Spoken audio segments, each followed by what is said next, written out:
Bonsoir à tous, mes chers collègues. Nous sommes assez étonnés par la nature de ce vœu. Si nous partageons la nécessité de soutenir l'économie sociale et solidaire, nous ne partageons ni le diagnostic alarmiste des écologistes, ni l'accusation d'inaction adressée à la région.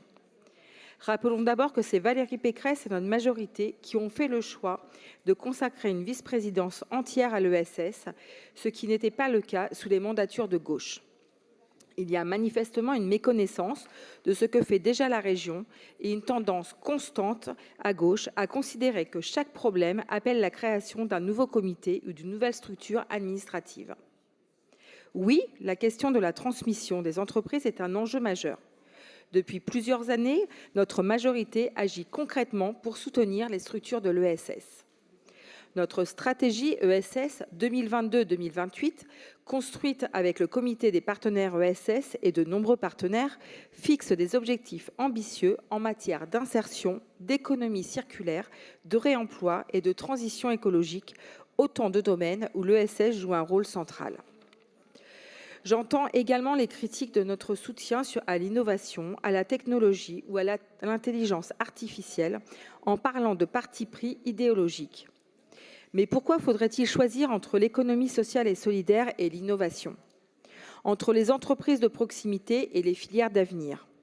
Entre les PME et les start-up? En quoi soutenir un artisan qui se lève à 6 heures du matin pour faire tourner son activité, c'est arroser d'argent? En quoi accompagner de jeunes entrepreneurs qui prennent des risques, investissent et créent des emplois, c'est arroser d'argent?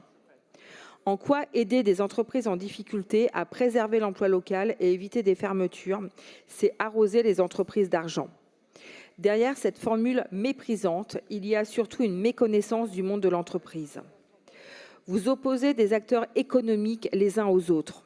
Pourtant, sans artisans, sans commerçants, sans PME, sans start-up, il n'y a ni d'emploi local, ni dynamisme économique, ni vitalité de nos territoires.